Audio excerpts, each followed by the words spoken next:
Good morning. First, I would like to congratulate the City Foundation and the Youth Employment Funders Group who commissioned the white paper, and Plan International who led the research referred to in Iris's presentation earlier. It is a significant piece of research that advances our knowledge and our understanding of how to meaningfully engage with young people in youth employment programs. Recently, ADB's Youth for Asia gathered critical insights from the futures-oriented intergenerational dialogues in the Asia-Pacific Youth Symposium and the Southeast Asia Development Symposium. Here is a short preview of the two events.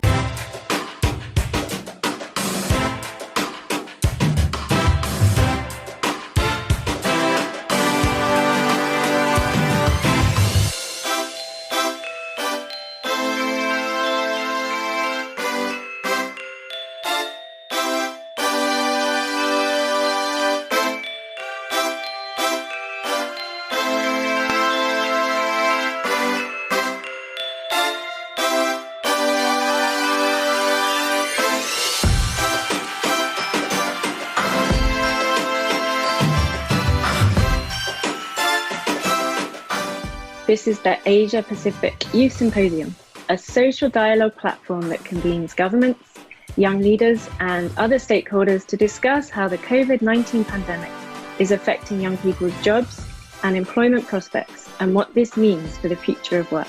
There is a need to focus on policies that stimulate job and employment opportunities, and particularly on demand side, not just giving the job, but actually creating the job. If we want to achieve the Sustainable Development Goals and leave no one behind, it really cannot be achieved unless we fulfill the rights and welfare of all people with disabilities. Welcome everybody to a crash course on meaningful youth engagement and youth economic empowerment.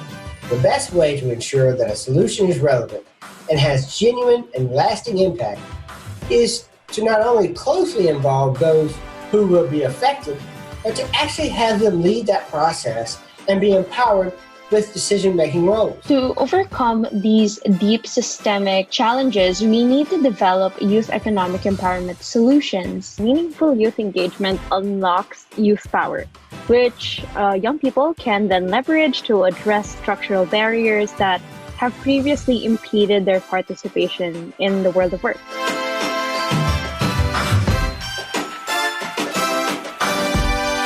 Welcome to the launch of the APYS consultations. We've had 3 knowledge sessions where we listened to young people and experts across government, NGOs, civil society, etc., and they made it very clear the future of the Asia Pacific, and in fact the world, hinges on the capacity of young people to fulfill their jobs and livelihoods and aspirations. We're going to identify emerging opportunities and build knowledge and skills. We're also going to facilitate cross-generational, multi-stakeholder dialogues to try and strengthen meaningful youth engagement practice. And lastly, creating pathways towards a better future where youth are economically empowered. By and large, I would say the outlook towards technology is that it is going to be seamless, it's going to be more integrated, and it's going to be a new norm where it's no longer a choice, but a requirement. I know that we are opening up, we are building a world where we are more thoughtful of that. We need to reach a point that it is absolutely equal. What we see today is shrinking spaces for civic society, for young people to really participate, to have a say in different policies, facilitating that kind of meaningful engagement, because it's really building that intergenerational dialogue.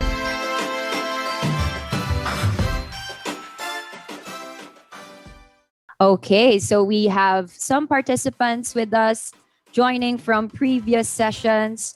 We are at 116 participants in the call. So that is fantastic. It's wonderful to see so many people interested in what the youth has experienced and what the youth can do post-COVID-19. You know, there's only so much that the quantitative data can tell us. You know, behind that data are stories of real people waking up and making decisions every day that are impacting the future.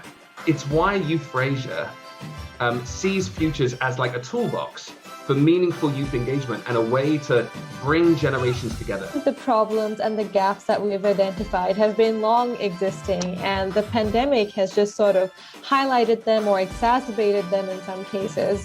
To move us from the history to the future, we look forward for better academic industry linkages, which will help us to so that we know which skills are in demand and the government can support through the policy intervention. So I think it's the time for us to acknowledge that they're kids and they know a lot.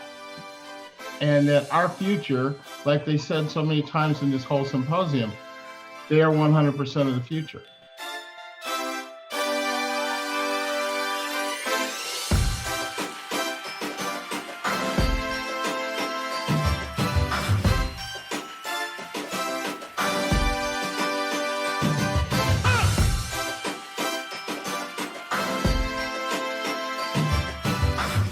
In both events, participants emphasise the importance of ensuring jobs and livelihood prospects remain inclusive, and how this can be achieved through meaningful youth engagement. This remains especially relevant today, when young people's already precarious positions in the labour market are being further impacted.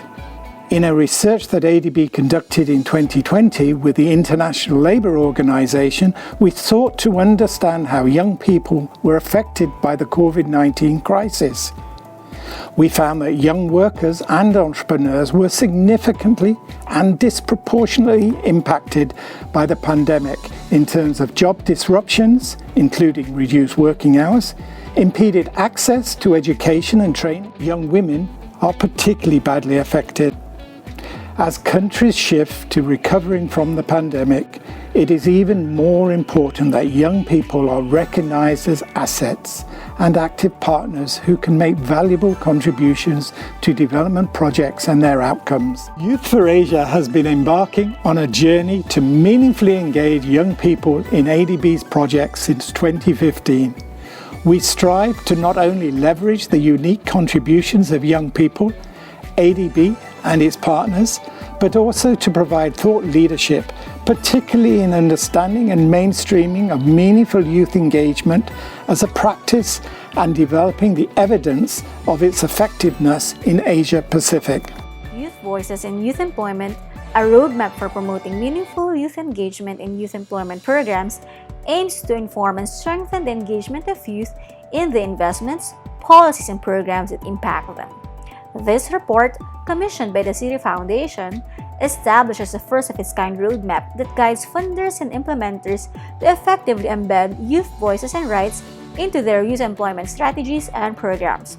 It is our hope that this roadmap inspires others to take additional steps to meaningfully engage youth and also serve as a basis for future projects. Building on City Foundation and YEFT's white paper, I am pleased to share that ADB is funding a case study research that focuses on understanding how meaningful youth engagement adds value to development and the various barriers and enablers to achieve it. The research will be guided by a diverse intergenerational consultative group who will help to make sure that our findings are immediately relevant to governments, policymakers, and youth in the region.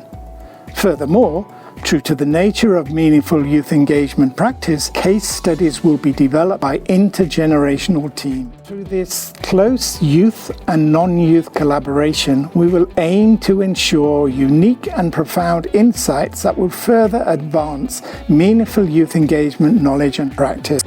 So on behalf of the ADB, I would like to invite potential partners with ongoing projects or who have recently completed projects that incorporate meaningful youth engagement to join us in this endeavour. We are specifically looking for partners to join us co-leading specific case studies as part of the wider research initiative. I hope we will have some potential partners follow this session today. Please reach out to us. On a final note, I would like to thank everybody for participating today, especially the speakers and our host, Krista from Plan International.